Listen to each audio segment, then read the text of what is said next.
Can everyone hear me okay?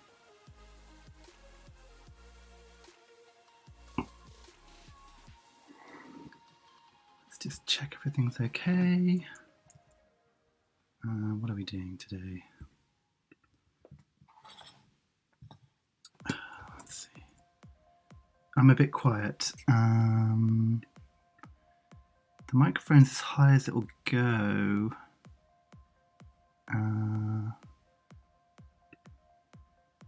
Maybe if I turn the music down a bit. Is that any better? Okay. So, hi everyone. I'm running a bit late today, so I just need to get set up a bit. I do have the one important ingredient I prepared for, which is Prosecco. I'm that classy. Cheers, everyone. It's nice.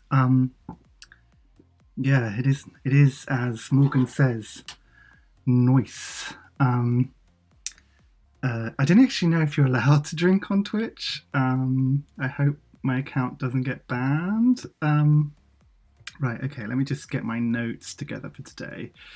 And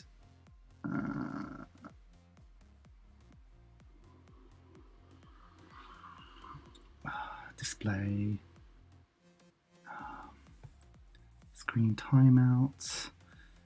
So what I'm doing is I'm just extending the screen timeout so that it doesn't go dark on me while I chat to you lovely people. Let me get Twitch open here so I can look at the chat. Okay, there we go. I'm in. Where's my channel? Chat, there we go. Cool. And then get my notes up for this week's session. And we're done. So, hi everyone, it's me, Rick. Who am I? I'm Rick Wood, RG Wood. I'm a game designer. I am publishing on the Dungeon Masters Guild.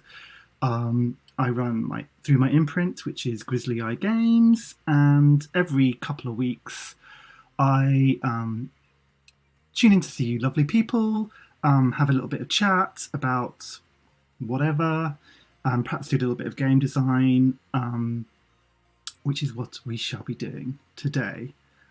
So, as always, my big reminder that I have to iterate every week. I'm sure you're very sick of hearing it, but I'm currently, my new PDF, The Vermin, is currently available for purchase on the DM's Guild.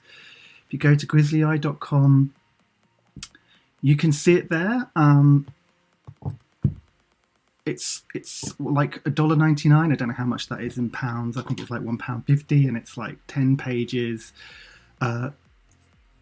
Fully, like, loads, a couple of really nice illustrations. I'm pretty happy with it, so go buy that. Yeah, and as I say, this is my game design stream. So yeah, so before we begin, I want to talk a little bit about stuff I've been looking at this week before we get into the main chat. Song of Achilles is what I've been looking at this week, which is let me get the cover up here. That's bad. Images. There we go.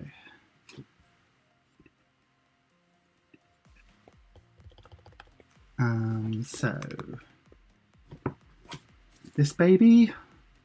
So the Song of Achilles, which is Madeline Miller's follow-up to her bestseller Circe, which I really enjoyed. If you haven't read Circe, I suggest you go and pick it up. So Song of Achilles is a follow-up. So like Circe, it's a sort of modern retelling of a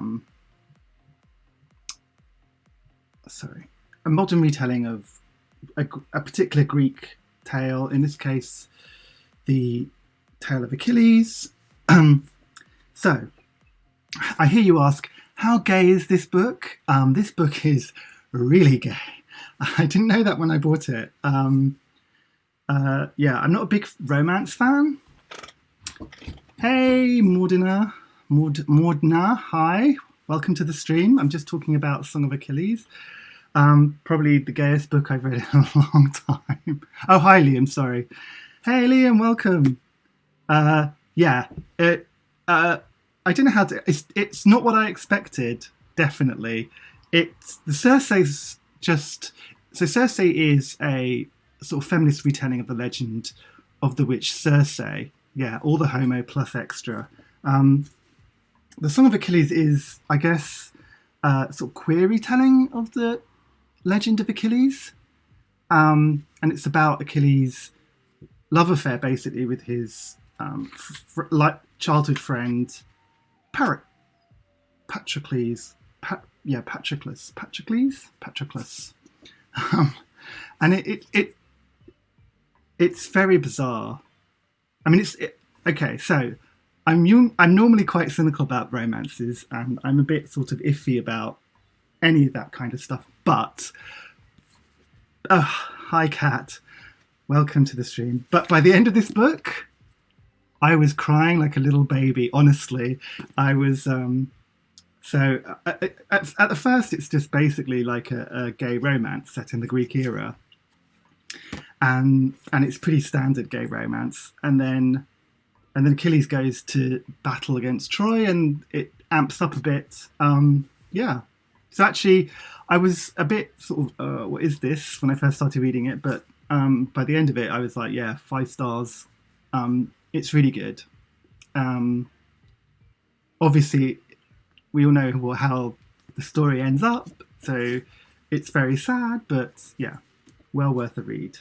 So, what else am I looking at this week? Let's have a look. Oh, okay, yeah. So,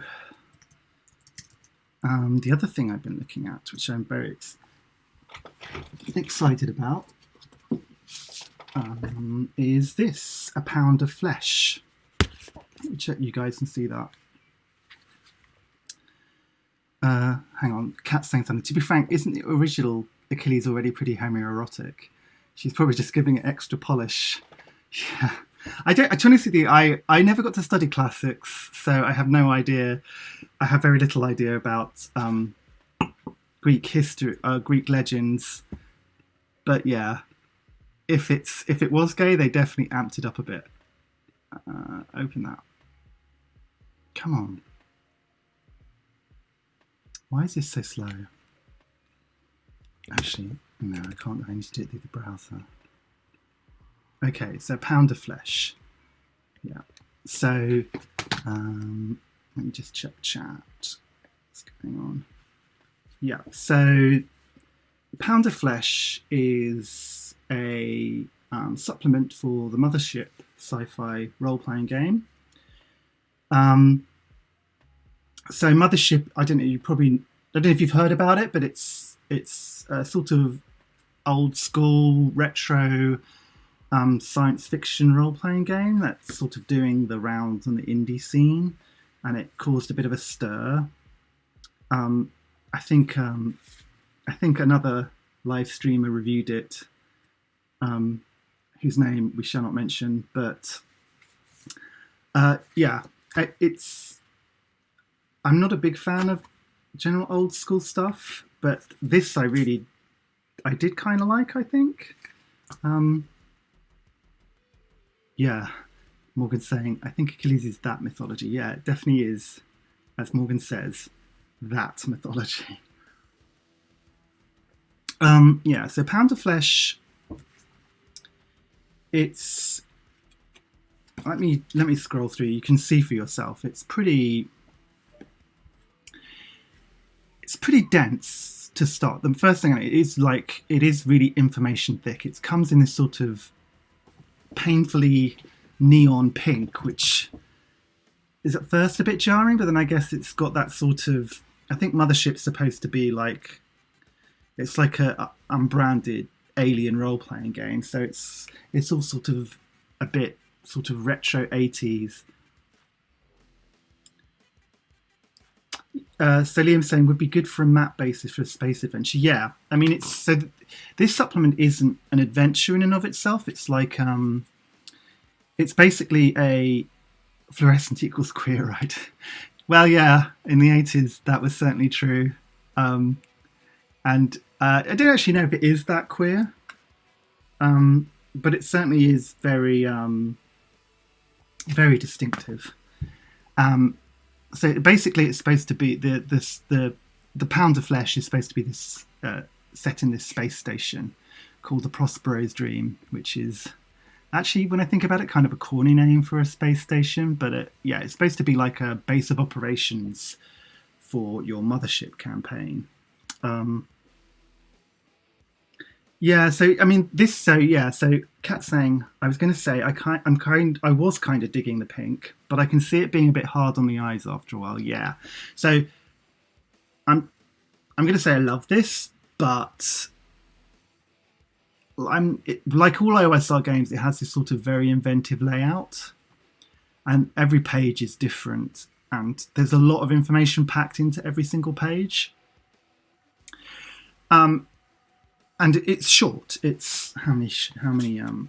It's like only 51, 52 pages long, and densely packed with information. And you can see here they've got some very beautiful illustrations, and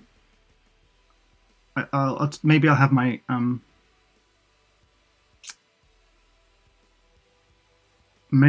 so Elaine's saying most space stations have corny names. That's true. Don't tell the Babylon 5 guys that, though. They'll string you up. Yeah, and I love this kind of illustrative work. So I find a lot of illustrations in modern role-playing games, sort of mainstream role-playing games, are basically sterile. They are literal. Dungeons and Dragons is particularly bad at this. It's just like, yep, there's an elf, and this sort of, like, it's not, I guess, not figurative, but it captures a flavour, and it's what is going on here? What's this helmet all about? Why is this guy in this sort of box helmet? What's this person? What's Brunhild doing with this sort of weird plates and stuff? I mean, yeah, that's beautiful. But the layout is so it's dense and perhaps too dense. It's a bit overwhelming. I find there's too much going on, and I don't know if I'd be able to play this. I mean, look at that page. I mean, it's screeching at you off the page. I can barely make out the text, at least on my monitor. But I read through it, and it's got some really cool stuff in it, and I think you could probably have a lot of fun with it if you're playing a campaign like this. Maybe I might even do a one-shot sometime. But what I really liked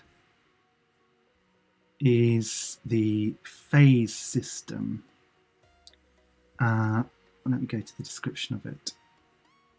So this is something I think I've been playing around with myself a little bit. I've given it a different name. I think some of you might remember my blog post about agenda-driven adventures. What's Morgan saying? I think the main problem with the hot pink is that it's a fairly dark grey and greyscale, which is sort of bad design. Yeah. Although it's kind of forgivable. I have a feeling the people who... I mean, Morgan's exactly right. The design lacks a little... Yeah, there's not enough contrast. To be fair to them, though, I have a feeling that they probably did it on a bit of a budget. I mean, this font... They could have picked a better font. But to be fair, they probably didn't do this with much money. It probably didn't even make much money. It looks like a labour of love. So... And to honestly, perhaps even sort of the rough edges around it give it a bit of character in the way that some more highly polished role-playing books don't. I mean, I'll show you this page 26, which is quite nice and has a real... Where are we? We've gone too far. No. Okay, 26. This one's a nice one. where are we? No, gone too far. This one's a nice page. Yeah, that's sort of really nice.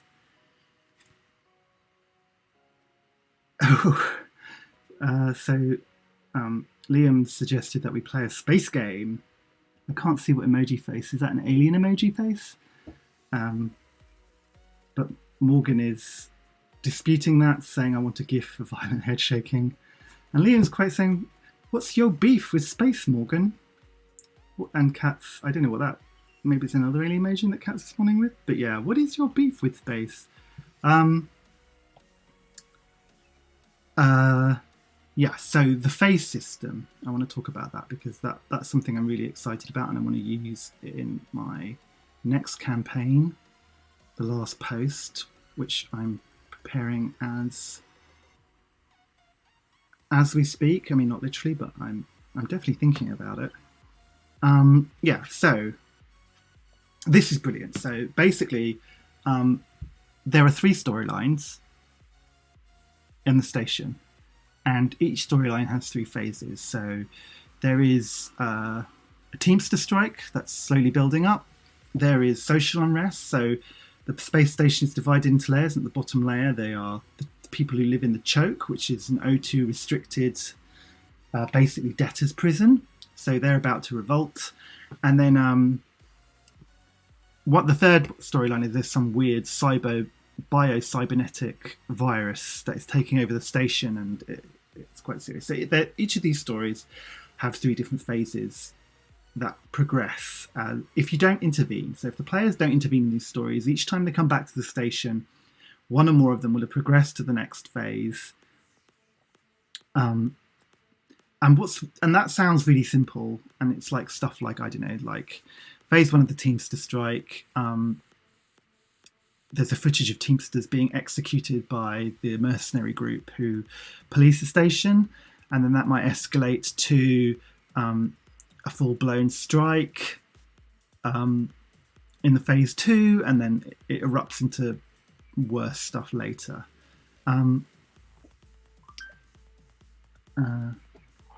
What's going on chat? So my players are talking about science fiction role-playing games. So Morgan's saying, I can't see myself settling into a sci-fi role-playing game. I just think I haven't read enough. I'm a fantasy geek through and through. And then Kat said, what if it's more like space opera, soft science fiction, which is basically like fantasy in space? And Liam says, yeah, it's all setting. And then he says, we can just be dwarfs in space, which is, yeah, you could be. And Morgan's, maybe, as long as it's not Star Wars or Star Trek, where I have to know all the lore. Liam says, oh yeah, screw the lore. Yeah, that's a good point, actually. I don't really like a lot of lore. I think my settings tend to be quite, at least, light on lore, or light on info dumps. I'm a big fan of micro settings and exploring the settings as you go along. And Liam says, just adventuring across the planets instead of countries. Kat says, exactly. And Morgan says, the thing for me is science fiction is way more political and progressive than fantasy. Yeah, I don't know where I mean, I agree that science fiction is more progressive than fantasy, but I'm not sure it's less political. I think some ways fantasy can be more political. Liam's saying, yeah, they've been in the time I have played with you. Yeah, saying, yeah, they're less, yeah, saying my settings are less lore dumping. It's not like they don't have lore, it's just that I like to show, what's the phrase? Show, don't tell. You don't just, here is a legend of X, Y, and Z. Or, this is, 2 pages of of me talking. Yeah, as Liam says, you discover it bit by bit, which I think is a better way. But the phase system, I really love. So each phase basically adjusts all the locations in the Prospero. So you can see here phase alterations. So it's strike 2. So in the dry dock, at strike phase, it's a strike 2 phase. Fuel repairs cost 5 times the normal price. Rampant thievery from any cargo freighters, and yeah, there's lots of this. So all the locations are peppered with phase alterations, which is really brilliant. And I the I mean, it's not an incredibly profound idea, but the execution is really nice. They have this sort of really delightful notation for it. So strike one is phase one of the strike, and phase three is the general cross section. So all the stories are at phase three, or any of the stories are at phase three, and you make adjustments like that. So you can see that being really powerful way of just creating settings or locations that basically come alive. Yeah, so Pound of Flesh. Google it. It's available online from Tuesday Night Games. The PDF is on sale, I think, at the drive. Actually, I don't know if it is on a drive-through, but I think it's worth the money. I can't remember how much I paid for it, but I'm really happy. A Pound of Flesh. So what else am I looking at this week? Yes. So the other thing I was looking at over the last 2 weeks is Warrior Nun, which it is out on Netflix right now to watch. Yeah, Liam's saying want to nick a few of the magic items. Yeah, there were some pretty dope magic items. Reminds me of the lady knight in The New Watchmen. Yeah, she was a nun too. Yeah, I really liked The New Watchmen as well. That was, honestly, that's probably the best television show I've ever seen in my life. Every episode was perfect, but I want to talk about Warrior Nun. The only weird thing about Warrior Nun is the fact that it's set in Spain, but none of them, only a small minority of the main characters appear to be Spanish. Like the main character's like got an American accent, even though she seems to have been brought up quite a long time in Spain. There's an Irish nun working in a hospital in Spain, and most of the warrior nuns, yeah, Ian's saying they all speak English. And at first I thought it was like they're all Spanish, but they're just speaking English for the audience. Yeah, Scottish nuns. Oh, Morgan's saying she's definitely not American. She's got a non-English accent. I don't know. I can't tell. I thought she. Oh, Liam's saying she's Portuguese, I think. No, she's definitely not Portuguese. I'm half Portuguese. She didn't sound Portuguese or Southern American. Maybe it's like a Mid-Atlantic. It sounds a bit Mid-Atlantic, but I don't know. But anyway, the point is, at first I thought everyone was speaking Spanish, but they were just for the viewers it came out as English, and that was like a conceit. But then at the end of the first episode, the priest sort of breaks out into subtitled Spanish with another character, and yeah, so it is.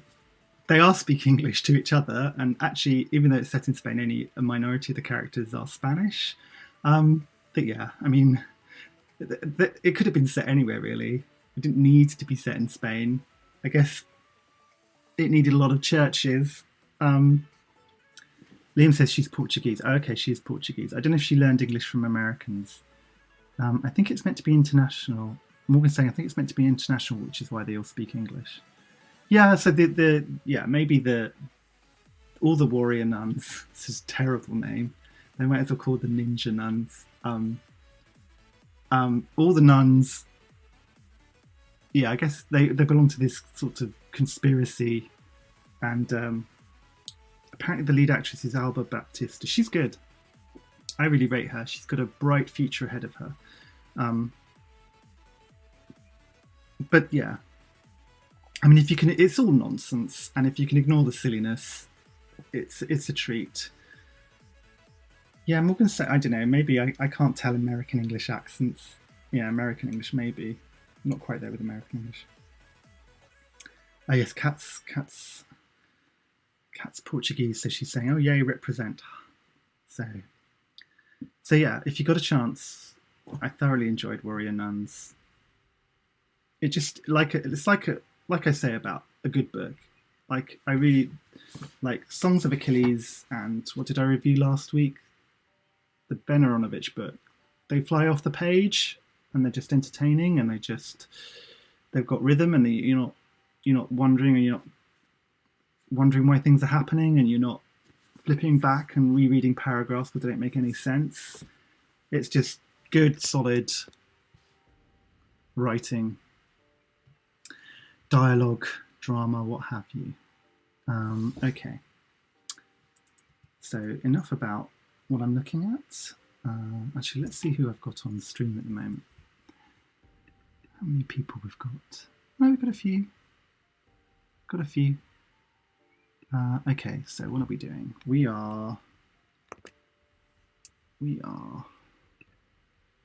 So what did I do in the last 2 weeks? Not very much, unfortunately. I was meant to release some posts, but I didn't, which is unforgivable. A blog post I was going to write up the Wardens of the West. So I did write it up, but I didn't publish it. I didn't transfer it to the blog, which is more work. But as you can see, I filled out a lot of the details in this. And I'm quite happy with most of it, mostly. They mostly come at night, mostly. Yeah. So yeah, I don't know if you recall the Wardens of the West from last week, but it was fairly bare bones. I've sort of fleshed it out quite a fair bit. I've kept several of the elements, so I've renamed one of the elements the Harrowing of the Wardens, which is when a century ago the Wardens of the West just disappeared. It started deep in the woods. One by one the Wardens vanished until they had all gone. To this day no one knows why. So that's a nice sort of central mystery. I focused on the god element of this. So Hern's Shrine is sort of central to all of this. So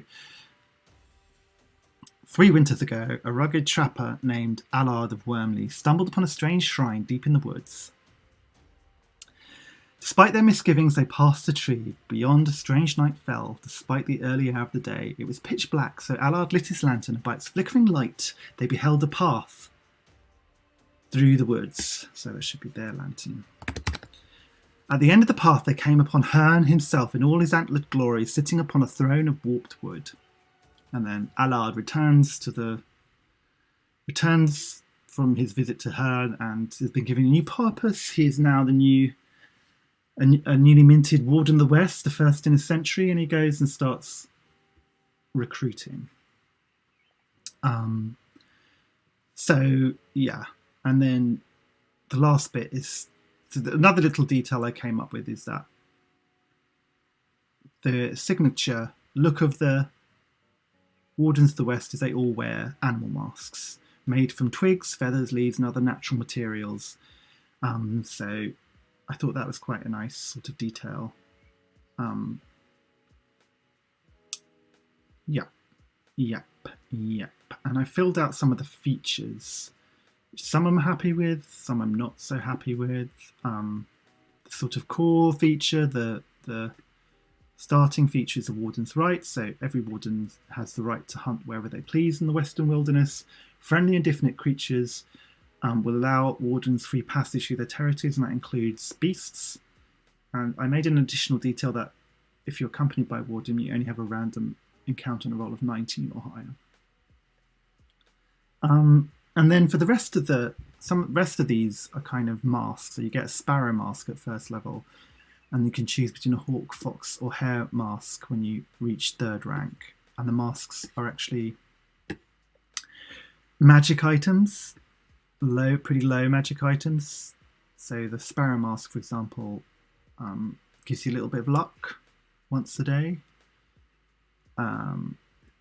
The fox masks gives you advantage on dexterity. Liam says that's cool. Thank you very much, Liam. Although, bear in mind, I actually think I've pitched this slightly too high magic. I'm actually thinking about nerfing this a little. But we'll see. Like getting a magic item at rank 2, which you get pretty fast. Although the sparrow mask is pretty low level. magic item. No, he's saying no, Rick. Maybe I might. So the fact that Hearn is directly intervening in this, I might not necessarily nerf the features, but I might nerf high magicify the fluff.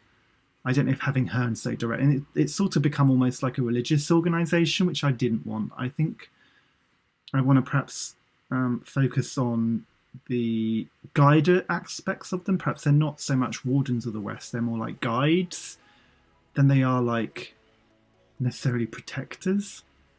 I don't know. Liam's saying you could make it something that they're supposed to advance with. So maybe they get the mask early, but it becomes more. Oh, that's a good idea. It becomes more magical the higher they go. That's a good idea. That's a good idea. Well, actually, they sort of. Well, they do get more powerful masks as well. So like Sparrow Mask is the weakest mask, and then you get more powerful masks until you reached rank 5. You get the Thorn Helm, which is a truly magical item, which I'm going to talk about in a second. But what I want to talk about, the one feature I am really happy about is the rank 4 feature, the Shrine. So the Shrine is basically, you find one of Hearn's shrines, or Hearn dedicates one of his minor shrines to you. And it's like a stronghold type dealio. And I just, it's not, there's no walls or anything, but basically what it does give you is that while within 6 miles of your shrine, you and any allies have advantage on dexterity stealth checks to hide. You always know where the shrine is, but others get lost. Any creature not accompanied by you must make a successful DC 20 wisdom survival check to find your shrine. If they fail, they instead become lost. So this is effectively a stronghold without walls. So you could basically, anyone coming to attack you at your shrine, you could go to your shrine to hide, to retreat. Anyone coming to attack you at your shrine may easily get lost, and then you can, gives you advantage on stealth, gives you a heavy advantage to then ambush them and strike at them and harrow them. I thought that was, yeah, Liam's saying that's a nice home-based idea. Yeah, I'm pretty happy with that. And I've actually been thinking a lot about strongholds. I was reviewing the College of Magic, which I'm provisionally calling the Royal Society of Magic. Liam's saying, kind of feels like a lair. Actually, that's a good idea, Liam. I should raid the Monster Manual lair rules for some pointers on strongholds. So I've been thinking a lot about strongholds, which I haven't really thought about before, about the kinds of strongholds you can have. So, like I said, I've been revamping the Royal Society of Magic, which is going to be the Magic Guild in the last post, and one of the main guilds, of which the Wardens of the West are also one of the main guilds. And that came up with so that needed a magical stronghold, a sort of guild chapter house. Morgan's saying 6 miles doesn't seem like much though, as a woodsy person. That's true. Well, I put 6 miles because that's effectively a hex, although I guess it's actually, depending on where you are, that's actually your hex and the 6 surrounding hexes as well. Morgan's saying you could walk that in much more than an hour. Yeah, I mean, yeah. Yeah, you're probably right. I probably need to pitch that a bit more carefully. Well, it depends as well. If we're going by hex size, and that's what I'm doing, I think the hex size is escalating size pretty quickly. 6 miles is the smallest, I think. Tomb of Annihilation has 8 miles, and I think the next scale up. Look at the handy dandy Dungeon Master's Guide. I'm not sure if this actually does detail. Come on. Mapping your world, 14. There's different scales for them. So I think, yeah, the scales go 1 mile, which is way too small for any meaningful kind of hex map, I feel, which is the province scale. The kingdom scale is 6 miles, and the continent scale is 60 miles. So I don't know, maybe Morgan's right. I could make it maybe like 12 miles, or like perhaps not even miles to say hexes. But yeah, But yeah, so for the Royal Society of Magic, I needed like a magical kind of sanctum, like in a chapter house. Um, and I'm thinking there might be types of strongholds. Like maybe there's even a shrine type of stronghold, and then there's like a keep type of stronghold or castle type of stronghold. And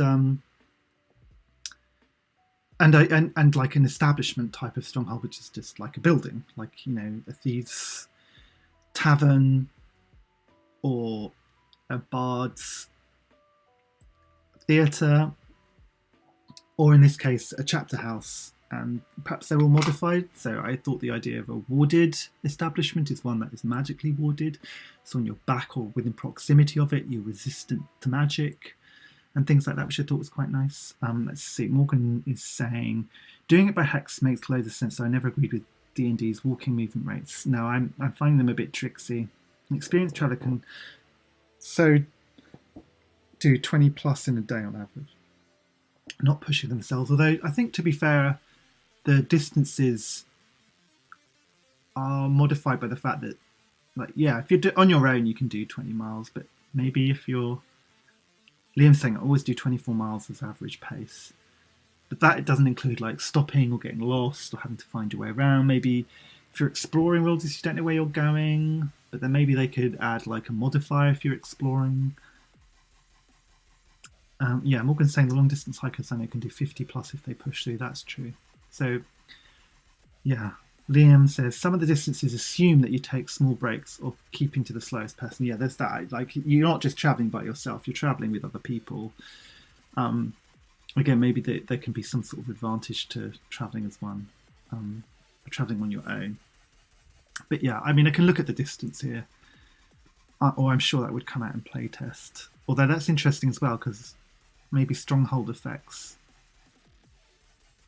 have an effect over distance. Maybe, for example, if you're in proximity to your keep, you're more than likely to be able to call your men-at-arms to come protect you by blowing a horn or so forth. I don't know. Kat was saying, my feed is cut off a bit, just poking in to say, I'm enjoying the names for everything and the alliteration of the H. Thank you. So I did a follower chart, which I'm not entirely sure about again. This is actually not too bad. This is pretty low magic. So you can have... I've also sort of graded these, so top is a weaker but more likely to roll, whereas the highest numbers are least likely to be rolled. So we quite like to get a vigilant scout apprentice, so like a warden apprentice who's not been initiated properly yet as your apprentice. I thought 1d4 swarm of ravens would be quite a nice companion. 2d4 wolves in a pack. 2d6 scout archers following you, and then it gets more powerful with a berserker, and then finally very high magic you get a druid to follow you around, and then the missions, and I even had time to do some NPCs. I didn't talk about the 5th level though. The 5th one is basically you become the Thorn Knight, which is a sort of mythic, almost fey-like figure. The Thorn Knight at the moment is this NPC, this hulking figure dressed in many layers of clothes and armour, so old and threadbare. They hang in a long train of tatters behind him. Notably, he wears a barrel helm wrapped in brambles, sporting a pair of stag antlers and a lining of thick deer hide. And that is the Thorn Helm, which is a powerful magical item, a legendary magical item, which increases your strength and dexterity to 21, doubles your walking speed, and gives you dark vision up to 60 feet. Yeah, so that's quite fun. He's a bit of a boy, so he likes to make bets with people and challenge them to fights, and he's also quite gullible, which I thought was a nice contrast. So yeah, like I said, I might nerf the fact that Hearn is directly intervening and perhaps refocus this on guiding as opposed to, I don't know, what else would this do? Like they're like sort of mystic gamekeepers. Yeah, Liam's saying it feels very rangery and druid heavy. Is that the intention? Yeah, this is effectively kind of the ranger faction. Of course, rangers are magic casters, so they'll be extremely rare in all my low fantasy games. But yeah, this is sort of like a fighter slash rangery faction. Again, I might tone. It's very druidy, and I might tone that down a bit because I think there are going to be other organisations that are more druidy that you will encounter in the last post, and I don't want this. I want this to not be stepping on their toes. And yeah, but yeah, there's some elements of that I really like, and I have my players to thank as well. So Liam's saying could be a monk as well. Yeah, depends. Monks are a tricky one. I never know quite how to fit them into a setting. Yeah. So let's see what's next on my to-do list. What's next? Okay, so now I think we're just going to dive in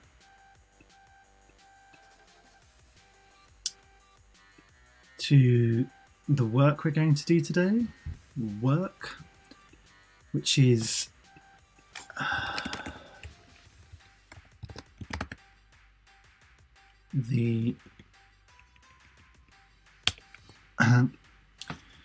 so there's, which is one of the main factions of the last player factions of the last post. Keep on the Borderlands type campaign. So we're going to focus on, so that, as I've said before, there are going to be about 4 or 5 factions, mainly class orientated. So there's the Royal College, the Royal Society of Magic, which is the Wizards sort of spellcaster faction. There's going to be the Temple, which will be the sort of cleric paladin, sort of religious one. Obviously the Thieves Council, which is like Thieves Guild. The Wardens of the West, which is like the outdoorsy scouts. Archery, huntery, outlander type faction for players, which obviously leaves a massive gap for everyone's favourite character class, the fighter, so I need the fighter faction. And normally that was going to be the Merchants Guild, which we did about a month ago. But I don't know if the Merchants Guild was all that exciting once I'd fleshed out, and I feel like that's not really a player's faction, that's just a faction. I'll just catch up on chat. Liz talking about monks. I've been trying recently to come away from an instant monk idea, make it anybody who's made their body as a weapon. Yeah, like capoeira, I think that's how you say it, from farmers and stuff like that.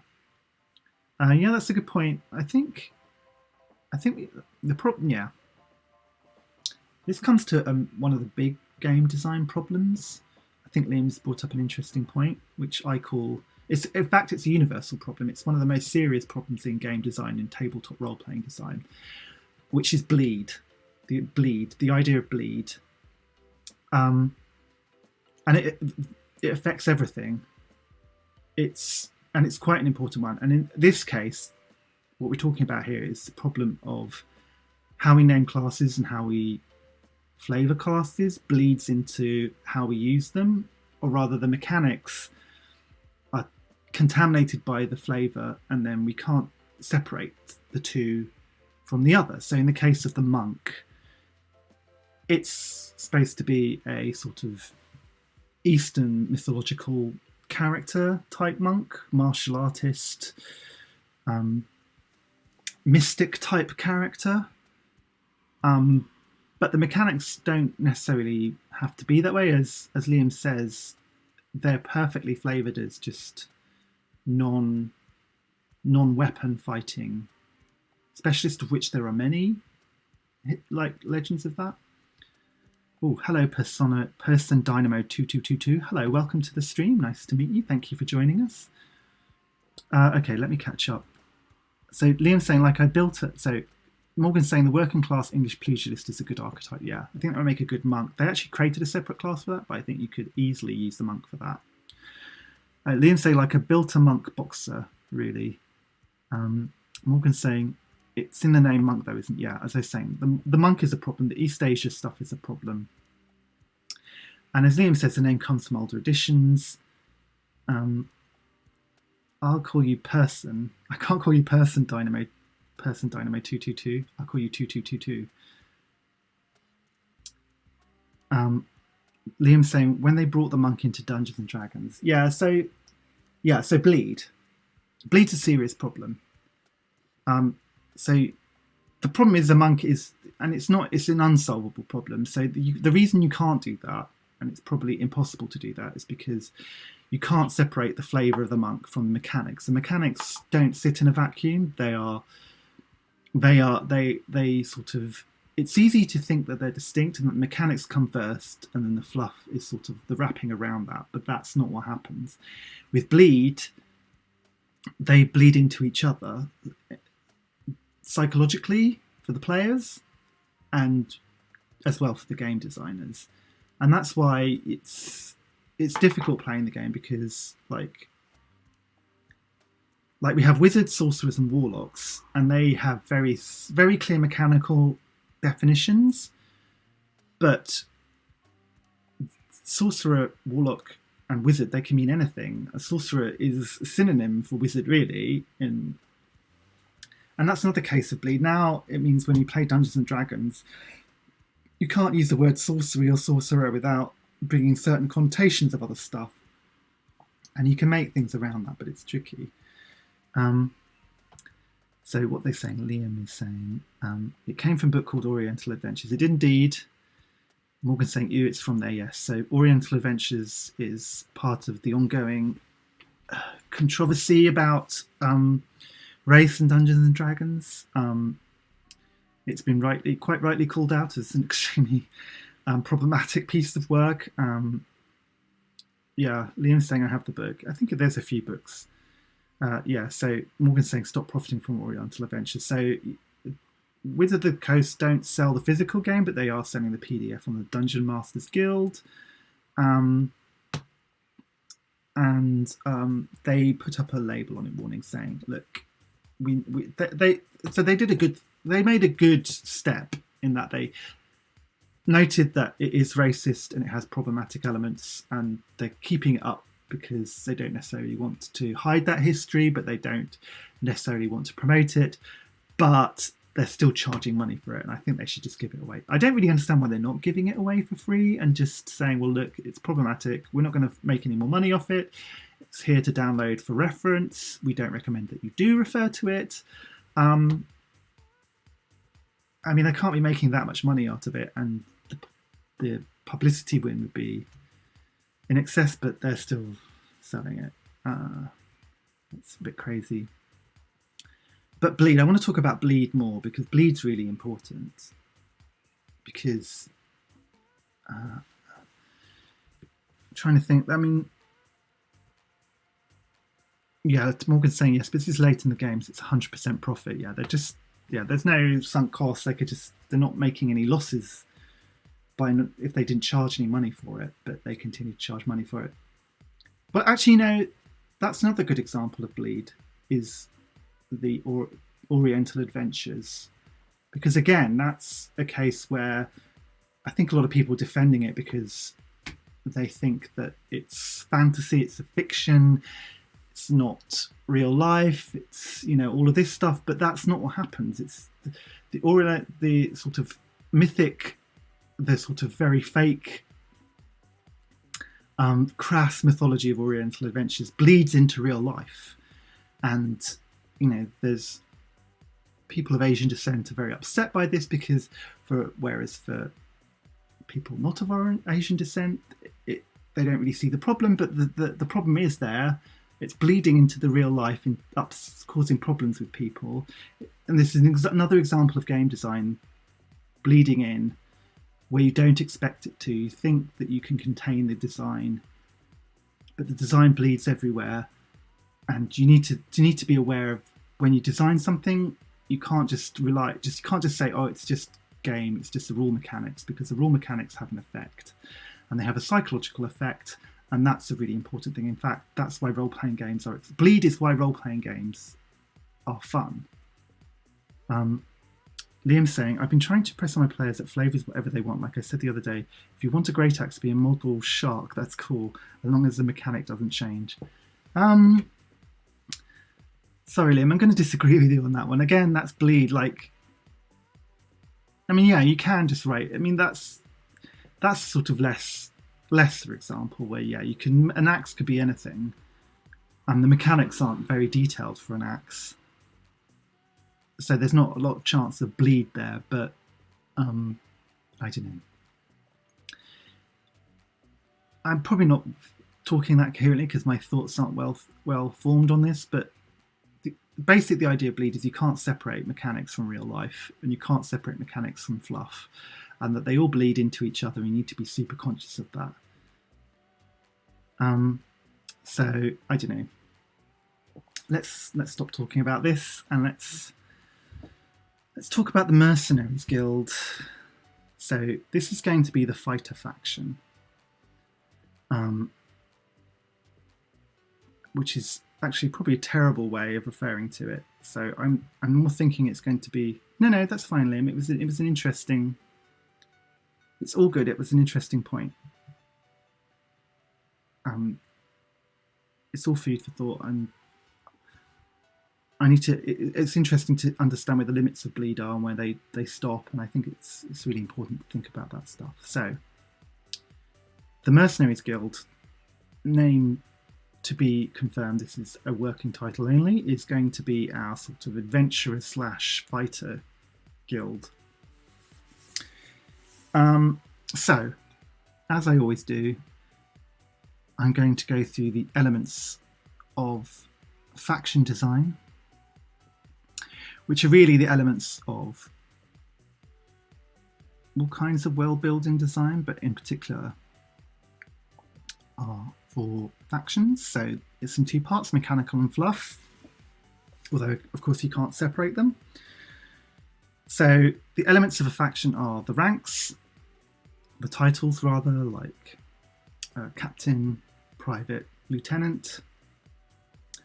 The rank features, the faction features, so the sort of the reason the players will be motivated to join the guild, the cool stuff, the juice. So the features are themselves divided into rough categories. Again, unlike classes, factions don't give personal power, they give worldly temporal power, like authority. So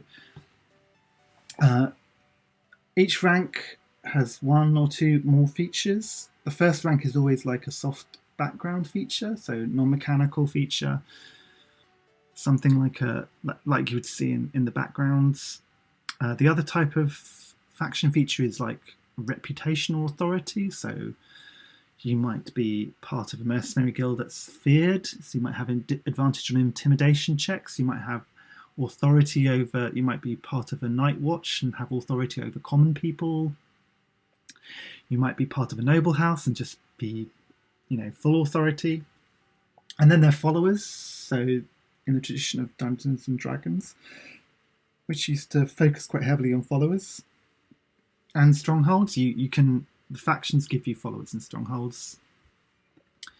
So you've probably seen the follower tables in some of the others. And strongholds, obviously, is something I'm still working on thinking about. And then the fifth one is like resources. So like the Merchants Guild I was working on gave you loans that you could take out. And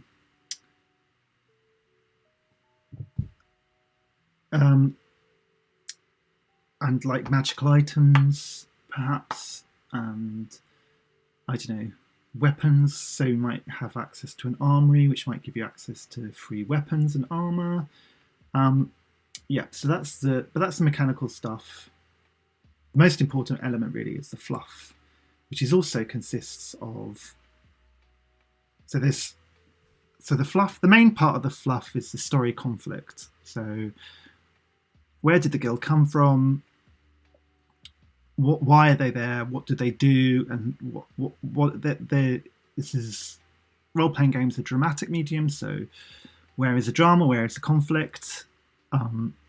They're sort of inextricably linked. You want a really interesting story which inevitably leads to some kind of conflict, hypothetically with another faction. And then also I always like to add a core mystery to every faction. What's sort of mysterious element to them? The factions have to have goals and a purpose, which sort of bleeds into missions. Missions is actually, when we were creating the factions, we create a mission table, and that's quite an important element because it sort of irons down exactly what a faction does.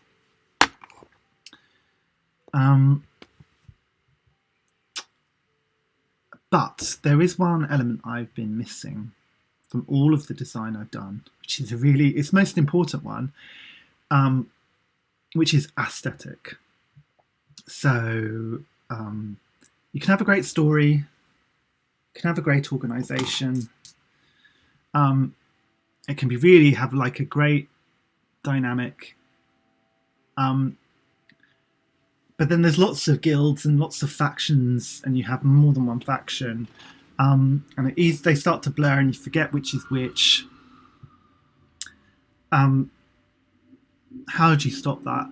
Well, you stop that because you give them an aesthetic, you give them a distinctive look and feel, and that's something I'm missing.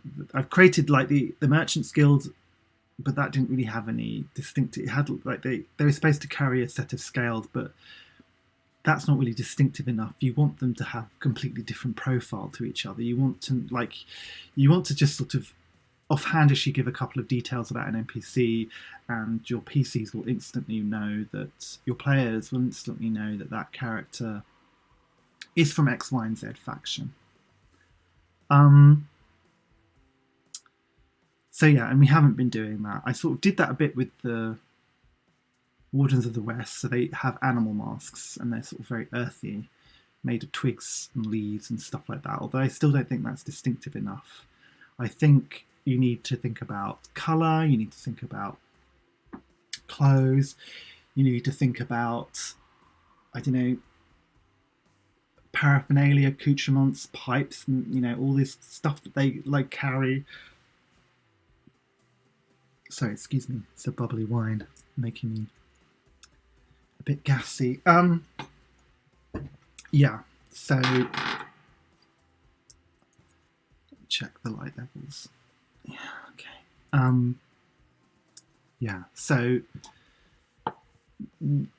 I need to think more about aesthetic, and I need to make these more distinctive. It's kind of hard as well because I think art plays a big role, like layout, art, and illustration, and font design plays a big piece of this, and that's all really expensive.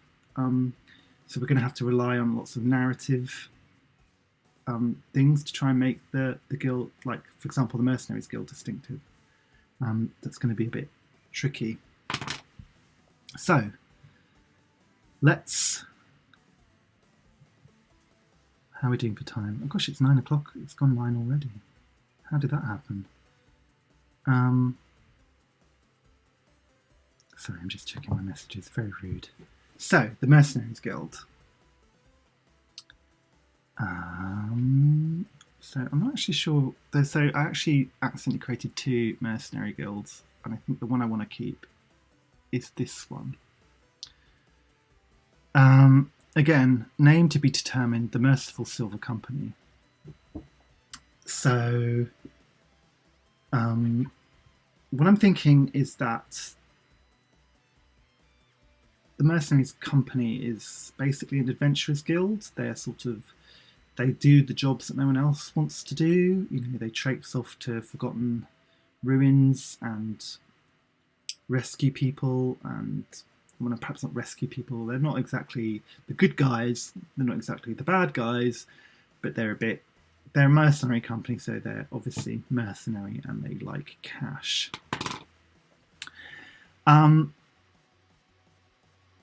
Liam's saying actually like the Merciful Silver Company. Yeah, I like the Merciful part. I'm not sure. I came up with a bunch of names here. I'll go through some of them. Merciful Silver. It would be end up being nicknamed though, like Merciful Silver. Yeah, they're probably called the Silvers.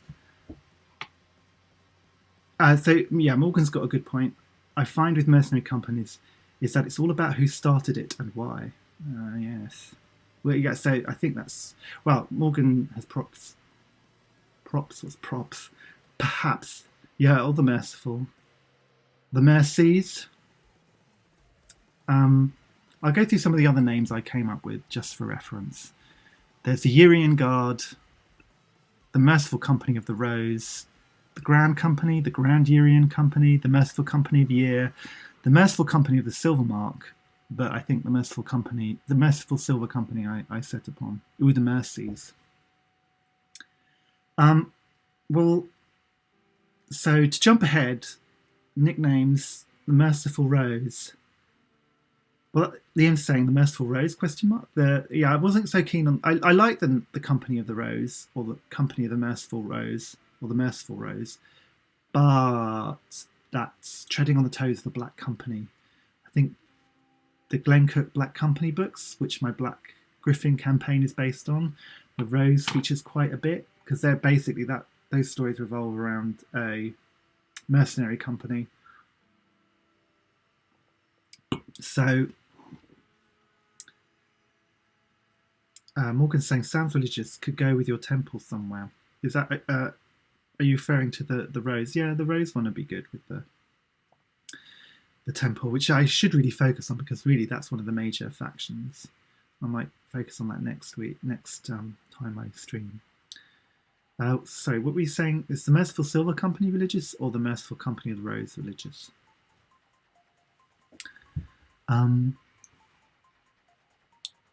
So so the main aesthetic I wanted with these guys is that I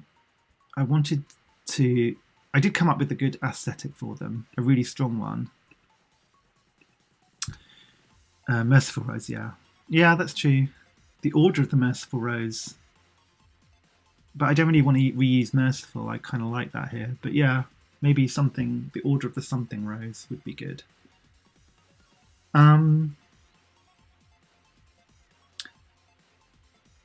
Yes, so basically what I wanted to do, the aesthetic for these I wanted to do was black coats. This is the nickname I wanted them to have. So they're known because they wear black coats. It's like their symbol. Morgan says that's the Paladin faction Order of the Something Rose. Oh yeah, no, we can't use that because the Order of the Roses, that's all from Dragonlance. They're all like Paladin orders from Dragonlance. I mean, we could use them, but that would be a bit of work to make sure when they're not. Most of the neckbeards who read Dragonlance, like myself, would go, oh, that's a Dragonlance thing. But yeah, I'm sure we can use Rose. Rose is a good thing, so we can use it somewhere. Yeah, so this is the aesthetic I wanted for them, is that they wear long black coats, which is a little bit sort of emphasise that they're not good guys, and black coats. Morgan is saying, I'm not a neckbeard. I'm not at the moment, but sometimes I forget to shave and I do have a neckbeard. I'm half Portuguese, I can't help it. Yeah, so I like the black coats. It gives them a distinctive feature, distinctive aesthetic. These sort of black coats that they wear, instantly recognisable. Kat saying, unless you're treading on actual copyright stuff, I wouldn't sweat the names. Everyone is building on everyone else's stuff. That's true. There is no such thing as originality. There is only combining ideas together in original ways. Order the Rose. Liam's saying I'm all neckbeard or neck fluff more accurately. I shouldn't say it as a negative. Nothing wrong with having a neckbeard. We all We've all been there once we get to the age, beyond the age of 20. Well, not all of us, but I've certainly been there. I don't know, what do you think of black coats? Is that too on the nose? I did Google that, and I don't think anyone else is. There is a film that references black coats, but it's not. I couldn't find. It's not a general thing.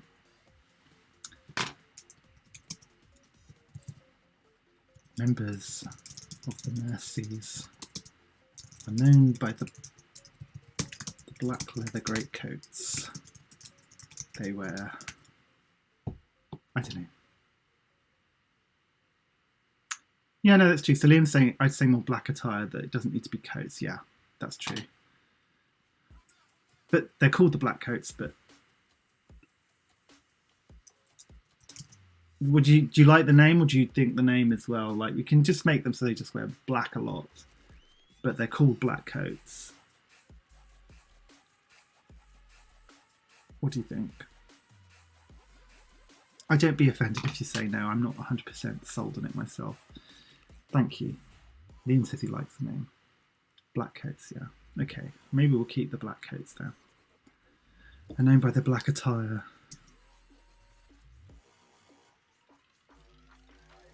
Which inspired, bear in mind this is just fluff text I'm writing on the fly, we'll tidy this up, which inspires their nickname,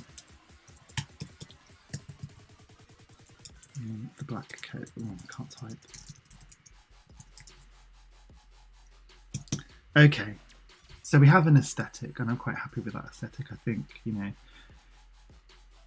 you run into a band of armed men, they're all dressed in black.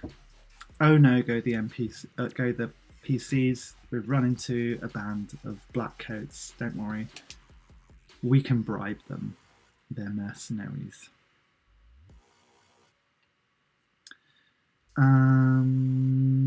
Okay, so let's go back to the list. So, what is the story of the Merciful Company? I think the main story is that they are in fact a company in disrepute.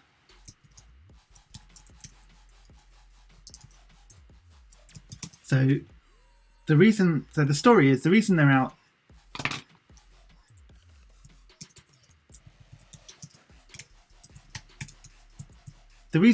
in the westerly reaches, which is my Borderlands analogue, is that basically they messed up. They did something they weren't supposed to do. Perhaps they betrayed the wrong person, or I don't know yet. But they did something. So the reason they're out here taking orders from the Castellan of the Keep is because they don't have any choice. They can't go back to the Lost Kingdoms to the east. They have to stay out here. What did they do though?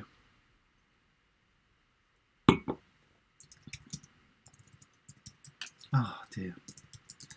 The Mercies, the company of the Merciful Company,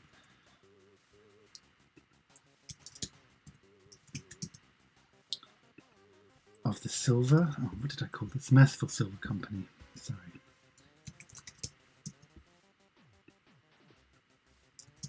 Are infamous for their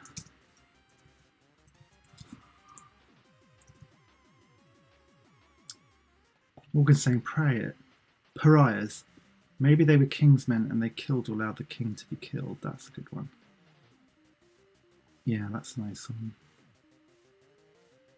Maybe that's not even like an open secret. Maybe nobody knows what they did. But that's what they did, is they killed a king. Are infamous. They have been exiled. They buried the king, and that's even better. That's really good. To save their rep, they dumped the king in a shallow grave somewhere. That's actually really good. I love that. I don't know if I can put this in though. Like, the problem is this is a player faction, so if I put this in here, you're all going to know that that's what they did, but maybe it's like an open secret. Liam's saying maybe the king was taking a route they didn't agree with. Yeah.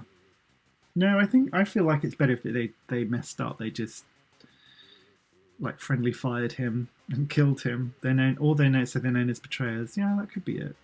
Yeah, and I like that as well. Yeah, betrayers. They have a bad reputation.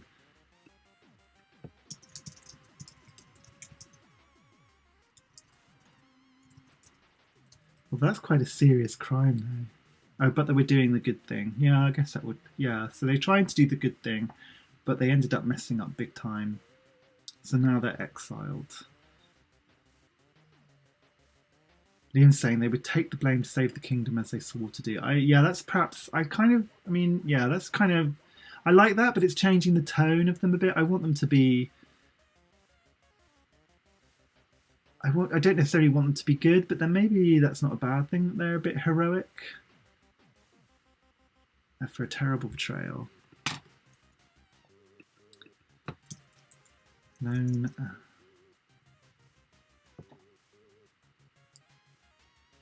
Morgan's saying, yeah, they're unreliable unless your values match theirs. Yeah. Cat's saying, that's maybe a little too altruistic for a private company. Eileen's saying, I'm thinking like a Batman style. The heroes we need, not the heroes we want. That's a good one, yeah. The heroes we need. I'm gonna make a note of that. That's a good one. The heroes we need, not the heroes we want. Let's see. Let's make some notes here about everyone. So we've had killed the king. Was it a mistake? Did they do it to save lives?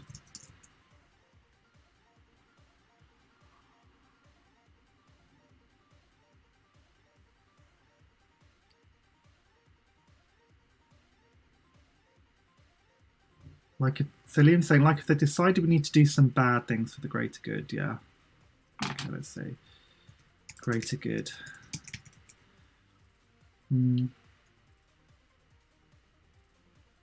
Actually, here's an idea. Maybe they are like, there's two guards in this company. There is the old guard who are responsible for killing the king or whatever misdeed they did. They did it for the right reasons.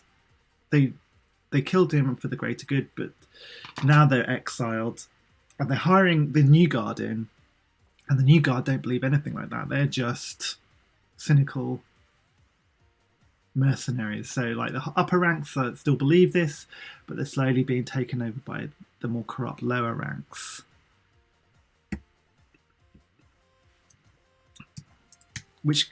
So that's a great conflict right there. Internal conflict is this idea that the old and new guard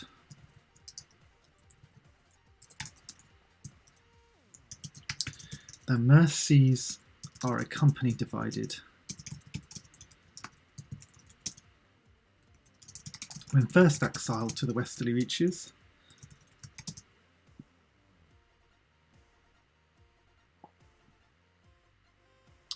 yeah, so Kat's saying, so let me catch up on chat. Liam's saying, yeah, they want the money and sick of being treated badly because they didn't go through what happened originally, yeah.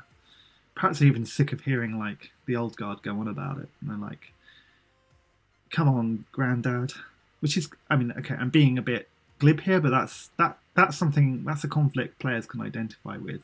They can either identify with the old guard, who are like trying to do the right thing, or they might identify with the new guard who are like, no, we need to make money, we need to be a bit ruthless.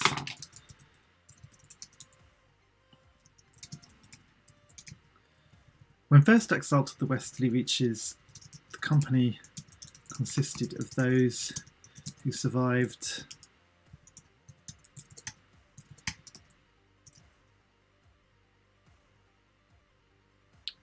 the trip, men and women, soldiers with some honour, however, to fill their ranks, they needed... Let's catch up on chat.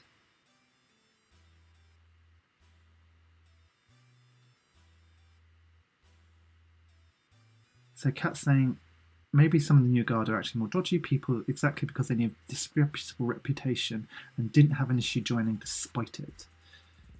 The old always... So Liam's saying the old always out to redeem while the new just want to forget and carve their own name. Yeah, that's a good conflict. Yeah, so that's a good one. So yeah, so the mercenaries are company divided. When first exiled to the Westerly Reaches, the company consisted of those who survived the trip, soldiers with some honour. However, to fulfil their ranks, they needed able bodies. They needed fighting bodies. So their ranks swelled with new recruits. Many attracted, which I'm going to call this the betrayal. So there's an event which is the original betrayal, which exiled them. They're known as Blackcoats, and then so that the ranks swelled, many attracted to their infamous reputation. This new guard,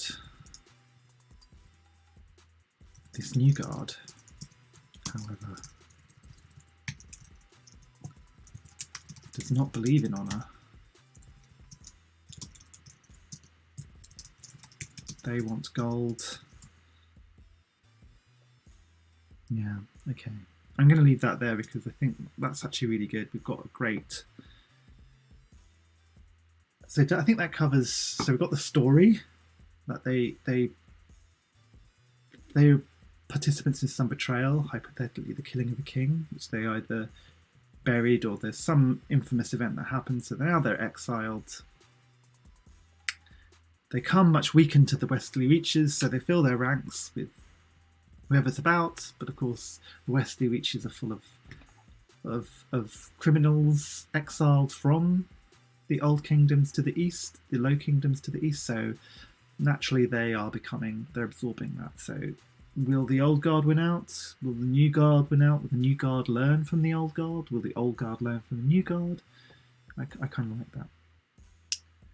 Elaine's saying the Blackcoats maybe didn't inspire their attire, but it's because of the betrayal. They adopted the attire after, like, well, if they're going to call us out, we might have black. That's a good one. Well, they could be wearing black because they're, like, technically in mourning.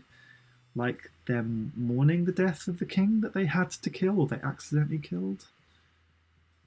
Yeah, that's a nice one.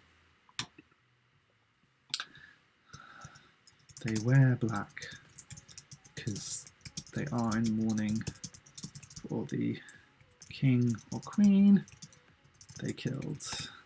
Coolio. Yeah, okay, cool. I think we've got... So this is great. So we've got juice here. I think we've got everything, really. Oh, okay. Yeah, so we've got story, conflict. So the story, we've got the conflict, we've got the aesthetic. I think the mystery as well. I think we don't have a mystery, but I think we could... I think terrible and mysterious betrayal. So we don't exactly know what the betrayal is. That's the secret. They did something. Perhaps on the surface it appears that they did something, but the reality of it, there's some kind of secret. It looked dishonourable, but it was actually perhaps honourable, or maybe not. No one knows. The secret's kept by the upper rank, the old guard, as to what exactly happened. And we can find out through play.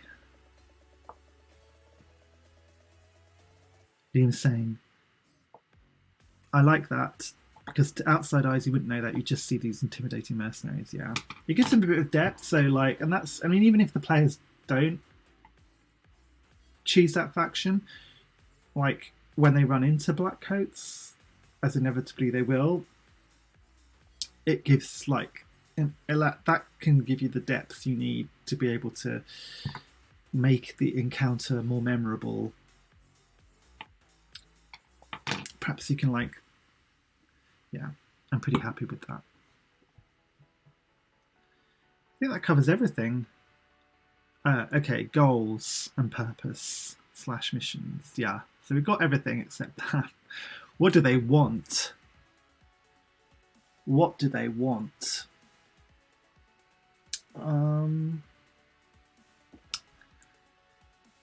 Okay, so hi, Root of All Beers. That's a great name, I think. Yeah, root beer. That's that play on root beer. Welcome to my stream. I'm very happy to have you. I hope you're enjoying it. I'm definitely very pleased to see you. So let me catch up on chat for those of you watching who can't see chat. Rootable Beer says, make it into the MGS3 situation where they were forced into a bad position. The insight, like maybe they help the people. Like, I like that route. Rootable Beers, what does MGS3 refer to? Sorry, I'm a lot older than I seem. I don't know what that is. Is that a computer game? Metal Gear Solid.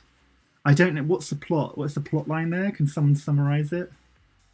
I never played Metal Gear Solid. That's an unforgivable nerd admission.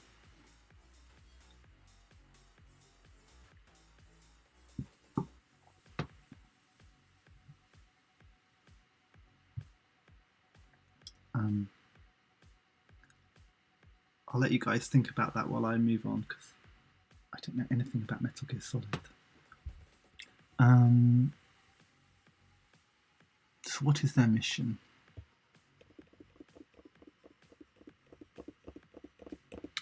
But I do like the idea that they were forced into a bad position. I don't know if that lets them off the hook, but you know, maybe the old guard are good and the new guard are neutral / evil. The old guard did do something bad. They did betray someone, but they had to do it. They didn't have a choice. No one knows quite what that is except the old guard. And the new guard don't care about that. Yeah, that's good. So what do they do? Okay, so I know what they do.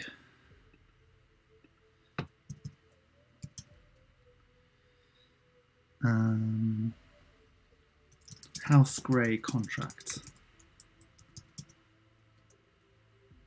The Blackcoats have been... Let me take a little sip. Contracted to reinforce the standing forces of the keep. So basically, House Grey, Lady Grey, is the castellan of the keep. She is a nobleborn, been sent to the keep to keep. I'm using the word keep a lot. Oh, okay. Rootful Beers has come back to me with the final was really a good. Will was the final was really a good guy. She was a spy, but because the evil general forced her country to disavow her. Oh, okay. Yeah, that's a good one. Maybe the betrayal isn't. Maybe the company didn't. No, that's actually pretty good. Maybe the secret is the company didn't actually betray anyone. They were betrayed. And that's why they're exiled. Make a note of that. The Blackcoats are secretly not betrayers. They were betrayed. Their reputation besmirched. Helps if I can spell, but I don't need to because of spell checker. There we go. Okay.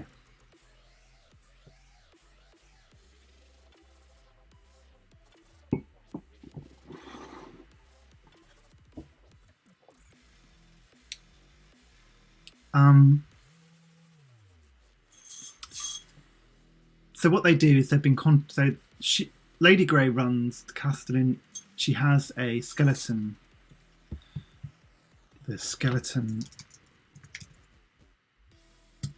She has a skeleton force guarding the keep, so she doesn't have enough people. So the Blackcoats have been contracted in to make up the shortfall. So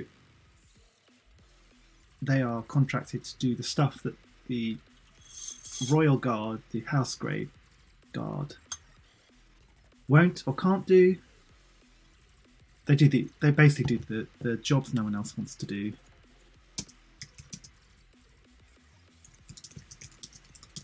At the keep. Cool. There we go. That's a pretty good thing. They don't have any other reason other than that. Oh, I suppose as well we did speak about the old guard. Old guard wants to repair their reputation.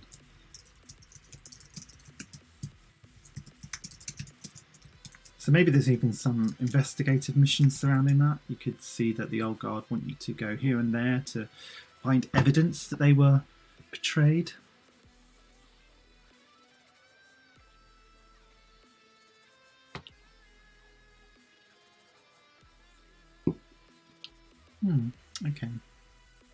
Okay, that covers all the fluff. I'm pretty happy with that. Sorry guys, it's actually getting quite late for me and my voice is starting to go, but I think we've made a hell of a lot of progress here today. I think I have enough to take this away and write this up and hopefully publish it in a blog post for review and comment. I'm pretty happy with that, and I really have to thank all the people in chat, my players, Root of All Beers, 2222. I'm pretty happy with what we've done. So I think it's just a matter of wrapping up, really. So I just want to again say thanks to my players, without which I wouldn't have the confidence to do half the stuff that I'm doing. You play test my stuff. You put up with my nonsense, and I have a lot of fun. I hope you have a lot of fun.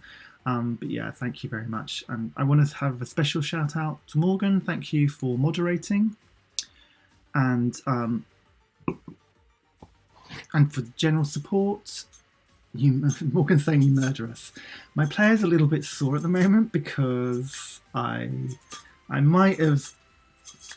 didn't double cross them. I'm a dungeon master. It's my job to be evil, but I did put them into a bit of a fix just as they thought they were getting to the end point. So they're kind of annoyed at me about that, but I don't feel that guilty because I think it's gonna be fun. Yeah, Liam's saying you're amazingly evil, which I'm going to take as a dungeon master. I'm going to take that as a compliment. And Kat says, ooh, we love it. Well, I love you guys too, and especially thanks to Morgan for moderating. So Morgan is streaming this time next week, Tempest TT Games. Go and check it out because last time they streamed, it was fantastic. I really enjoyed it. I'll be on chat, cheerleading and saying hello. So please do come along and say hello to that. Actually, I'll put a link to Morgan's Twitch stream in the chat so you can go and follow them. Yes, Morgan is writing a player's guide for their homebrew setting, which I'm really excited about. Their homebrew setting, I've sort of briefly played in a sort of part of a one shot in it, and it was really inspirational. So I really suggest, I'm going to be there. I'm really looking forward to it. Please join me. So as always, if you like what you hear, please go to my website grizzlyeye.com and buy my stuff, especially Buy the Vermin. It's $2. It's like 10 or 11 pages of a new monster, the Rat Folk. I'm really proud of it. It's got lovely illustrations by some amazing artists, and it includes 4 stat blocks, including a CR1 legendary monster. Liam says it's well worth it, which is very kind. I think it is well worth it. The rat folk are really scary. I think they're particularly, yeah, the wormy rat folk are particularly unpleasant. They'll make a great addition to your campaign. They're a great character race. Liam says they nearly killed him many times. They did. They've been play tested by the people on this chat. So yeah, please go and buy that. And yeah, follow me on, if you like what I say, follow me on Twitch here to stay notified when I next stream, which will be in another 2 weeks, I think. And follow me on Twitter for all the other updates. I regularly post a bunch of stuff, updates as I flesh out my new campaign, updates from my ongoing campaigns. I blog, and that'll be posted there. I blog I just blog articles. It's like mechanics and race, like Dungeons and Dragons, races, subclasses, things like that. Factions. So please follow me there. I'd really appreciate that. And you can catch up, if you just tuning in now and you missed this, you can catch up. The videos will stay up on Twitch. And I also have a YouTube channel where I copy them to if you don't like Twitch. And please tune in again in a fortnight. I really look forward to hearing you. And thank you again for joining me. Take care, guys.